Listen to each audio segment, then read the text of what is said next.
Ayan ang karugtong ng ito yung ating selector switch.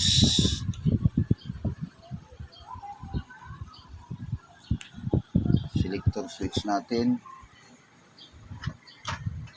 Kailangan ma-tester natin kung nasaan ang yan ang problema. Hindi man siya talaga umikot, no? Tester natin ito kung okay yung motor. Pag okay yung motor, okay din yung thermal fuse. Yan ang iti-tester natin ngayon.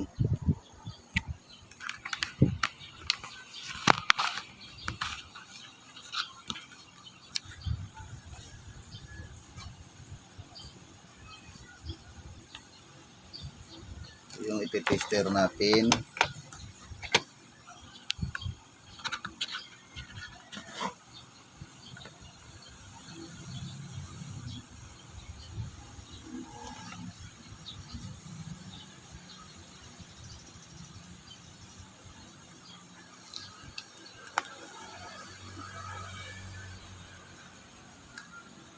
Okay yung thermal fuse.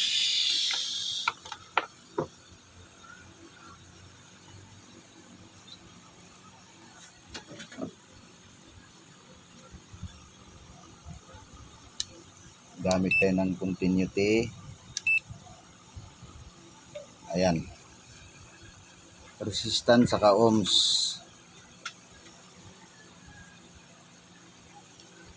Resistance saka ohms.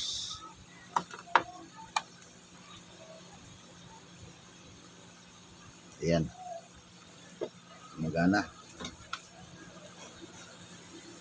Yun.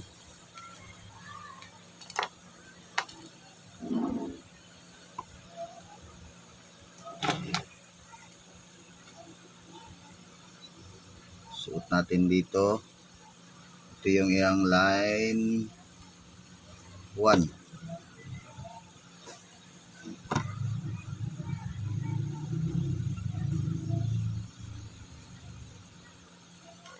Switch natin. Okay. Up. Ayun. Okay yung motor. Okay. Okay yung motor. Ngayon, ang isunod nating iti-tester, malamang itong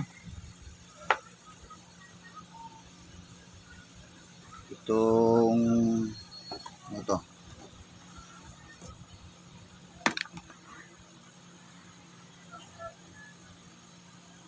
Mayroon siyang UF 0.2. Ano nangyari dito? Ito pala guys, pinalitan na rin, no? Pinalitan na. Ito yung iti-tester natin kung okay siya. Kung hindi siya okay,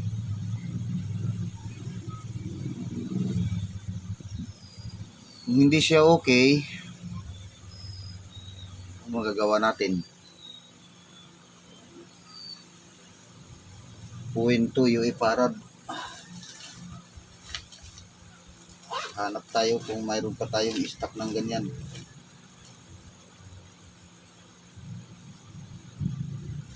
1.5, kailangan natin 1.2 ang ating hagilapin.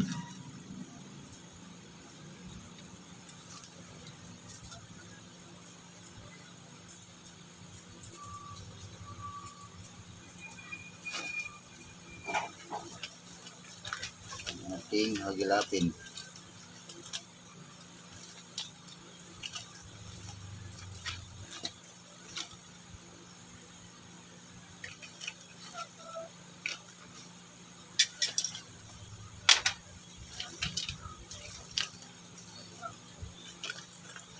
Kasi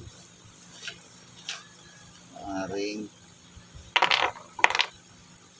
Tayo ditong okay. 1.5.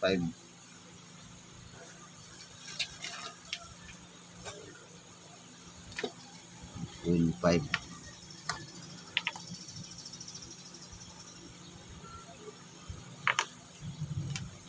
Kita natin, no? 1.5.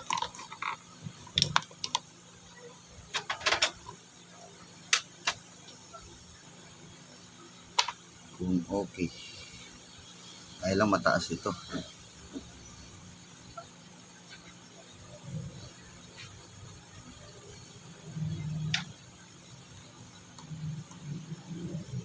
Okay naman. Baliktarin natin.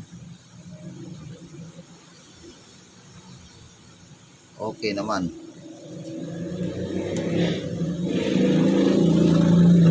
Okay naman siya.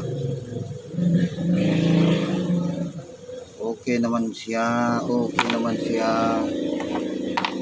Kaya maghanap tayo ng kasya na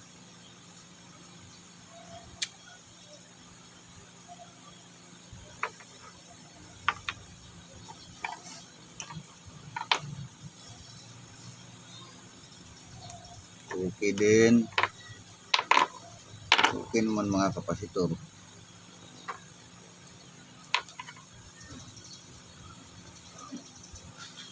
Okay naman.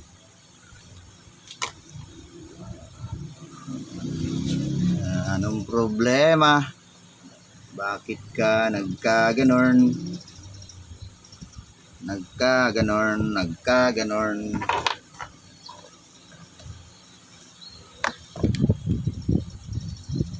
Problema, bakit nagkaganon?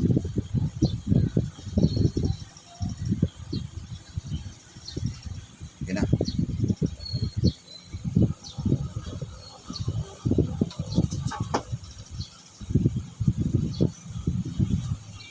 Sana ito lang yung problema.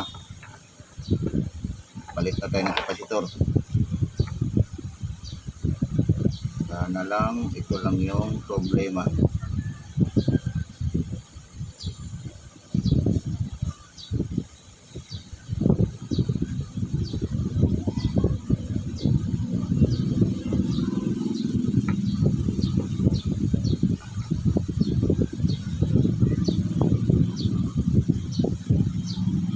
Yan lang ang problema natin ngayon. Yung problema natin ngayon. Yan lang ang problema natin ngayon.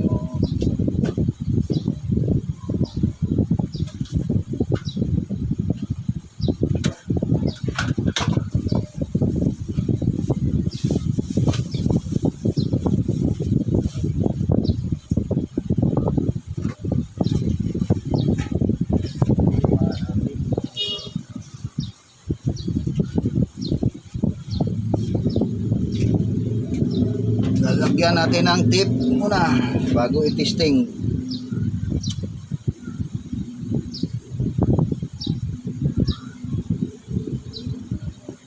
Kung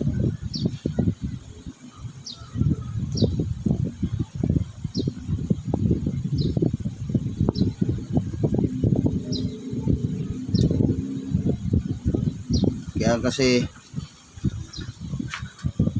ito okay to kapasitor. Ito na yung sira. 1.2 yung iparad. Ito 1.2 rin yung iparad.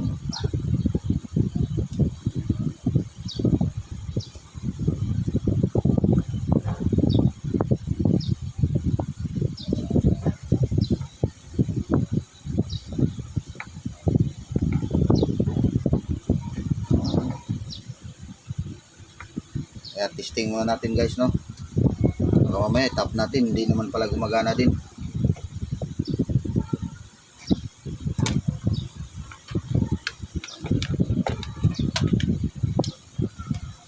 Ito naka-on switch na naman yan, number 1.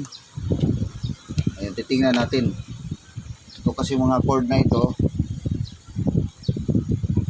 yung pumasok na rito. Sana all. Kung kapasitor lang problema. Ayan guys, umiikot. Umiikot, no? So kapasitor lang talaga pala problema nun. Ayan, itip muna natin bago mag-ground tayo. For safety lang guys. Umiikot siya. Ganun lang naman yun. Napakadali lang naman yung electric pan na ito.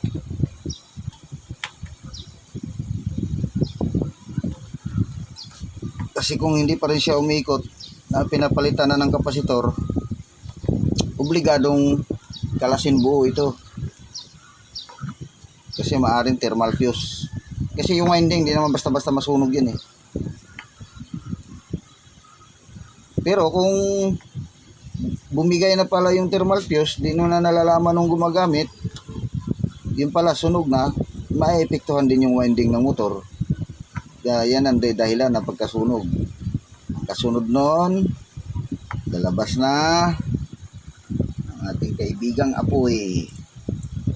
Ngayon, kung yung inyong electric fan ay malapit sa kortina, ay nauusok na yon.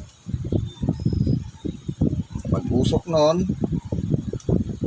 kasi nga malayo ang mga breaker, hindi agad magsi-shutdown yung breaker na nasa panel box, panel board.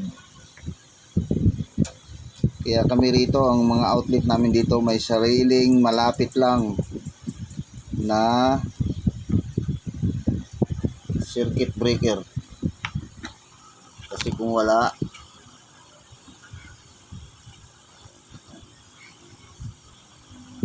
mahirapan tayo. Kasi hindi basta-basta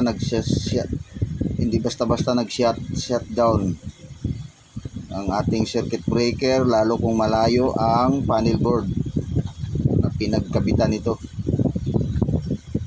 Kaya bawat outlet dapat may sariling breaker na bumili kayo ng ganito, breaker na ganito, pero hindi itim, matagal mag-shutdown yan. Bumili kayo nitong ganito. Mayroong ganitong breaker na ganitong kahon, ganitong box. Yan. Yan yung ano dyan. Ngayon, titesting na natin guys kung okay na yung motor. Naka-switch naman to eh. Baka ikutin ito, no? Layo na natin. Tester natin isa. Kasi mag-i-induct ngayon yan. I-induct yan kung gumagana siya. Plug in. Ayan na. So gumagana ang ating motor. Kapasitor lang ang may problema.